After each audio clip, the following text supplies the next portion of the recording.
Hey guys, ఎలా ఉన్నారు అందరూ? సో మీరు త్రిబుల్ ఐటీ భాషలో జాయిన్ అవ్వాలి అనుకుంటున్నారా? అయితే నా వీడియోస్ అన్నిటిని చూడండి అండ్ నా ఛానల్ని సబ్స్క్రైబ్ చేసుకోండి. త్రిబుల్ ఐటీ భాష గురించి ప్రతి ఒక్క డౌట్ నేను మీకు క్లియర్ చేస్తాను. అండ్ మీరు వేరే ఏ ఛానల్ వెతకాల్సిన అవసరం లేదు. నా ఛానల్లోనే చాలా అంటే చాలా కంటెంట్ ఉంది. అండ్ మీకు ఎలాంటి డౌట్ ఉన్నా సరే మీరు కామెంట్ చేయండి, దాని మీద అయితే నేను వీడియో చేస్తాను. సో ఈరోజు కామెంట్ వచ్చేసి, సిస్టర్ త్రిబుల్ ఐటీ క్యాంపస్లో present teaching faculty PUC 1 and 2 performance గురించి, తర్వాత ఇంజనీరింగ్ 1 అండ్ 4 వరకు ఫ్యాకల్టీ ఫీడ్బ్యాక్ గురించి స్పష్టంగా వీడియో చేయవలసిందిగా కోరుతున్నాము. బయట కాలేజీకి మన కాలేజీకి డిఫరెంట్ ఏమిటి? ప్రెసెంట్ మీరు త్రిబుల్ ఐటీలో చదువుతున్నారు కాబట్టి కరెక్ట్ ఫీడ్బ్యాక్ వస్తుంది అనుకుంటున్నాను.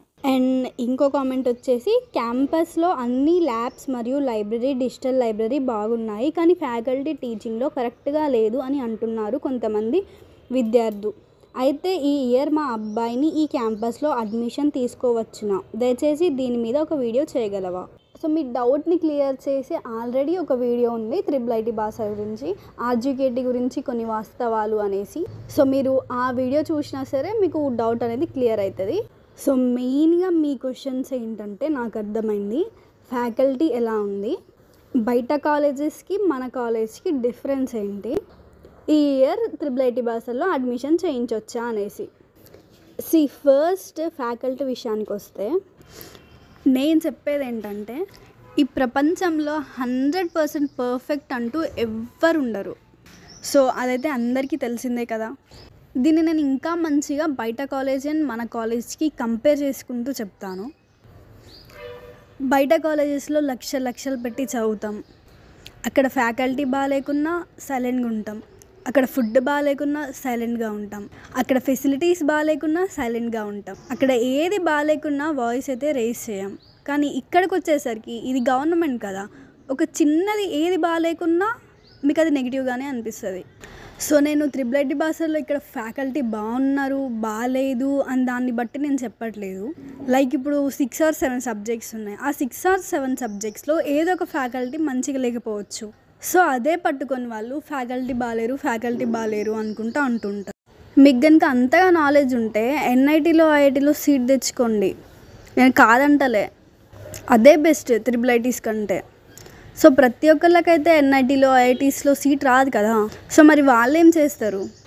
ఇక్కడ చదివే ప్రతి ఒక్క పిల్లల పేరెంట్స్ ఎంత పీస్ఫుల్గా ఉంటారో తెలుసా, ఎందుకంటే వాళ్ళకి ఫీజు కట్టాలి అనేసి స్ట్రెస్ ఉండదు కాబట్టి.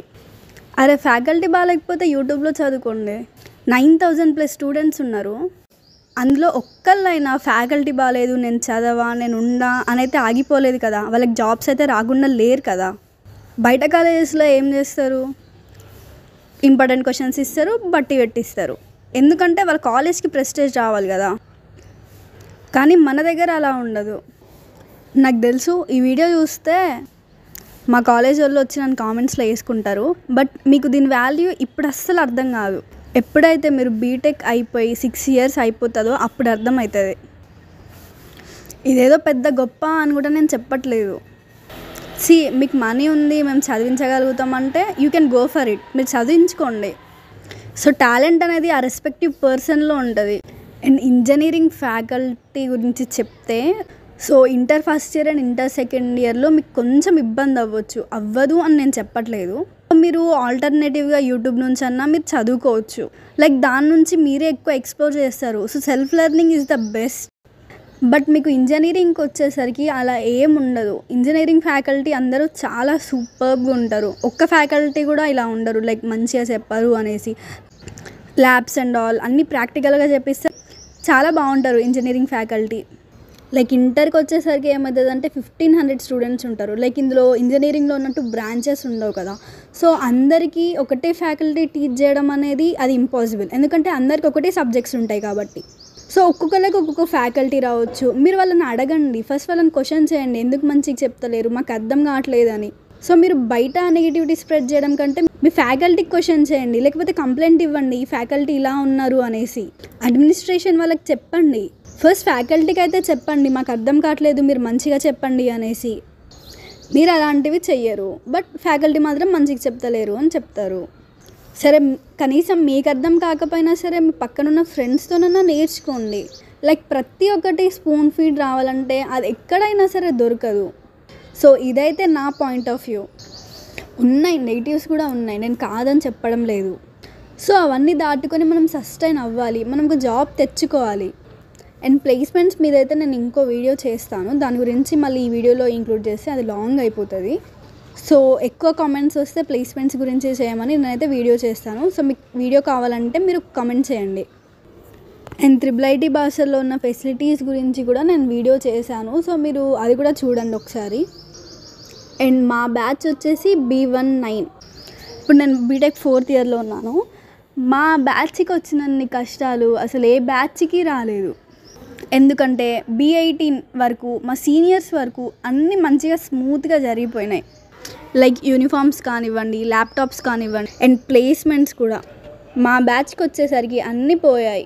బట్ ఇప్పుడు మాత్రం వీసీ చేంజ్ అయ్యారు. లైక్ 6 yearsలో అలాంటి వీసీ అయితే నేను నిజంగా చూడలేను. వీసీ సార్ అయితే చాలా ఎఫర్ట్స్ పెడుతున్నారు కాలేజ్ని చేంజ్ చేయాలి అనేసి. స్టూడెంట్స్ ప్రతి ఒక్క రిక్వెస్ట్ని సాల్వ్ చేయడానికి అయితే ట్రై చేస్తున్నారు మ్యాక్సిమం. ఊకే మెస్కి వచ్చి విజిట్ చేస్తూనే ఉంటారు. వీసీ అంటే వైస్ ఛాన్సలర్ అనమాట. అమెరికాకి ప్రెసిడెంట్ ఎలాగో క్యాంపస్కి వైస్ ఛాన్సలర్ అలాగా. సో మేబీ ఇంకా ఫ్యూచర్లో ఇంకా చాలా మంచిగా చేయొచ్చు, ఇంకా చాలా మంచిగా ఉండొచ్చు. సో చెప్పలేము. నేనైతే ఎవ్వరికి సజెస్ట్ చేయను జాయిన్ చేయించండి అని కూడా సజెస్ట్ చేయను, జాయిన్ చేయించకండి అని కూడా నేను సజెస్ట్ ఇవ్వను.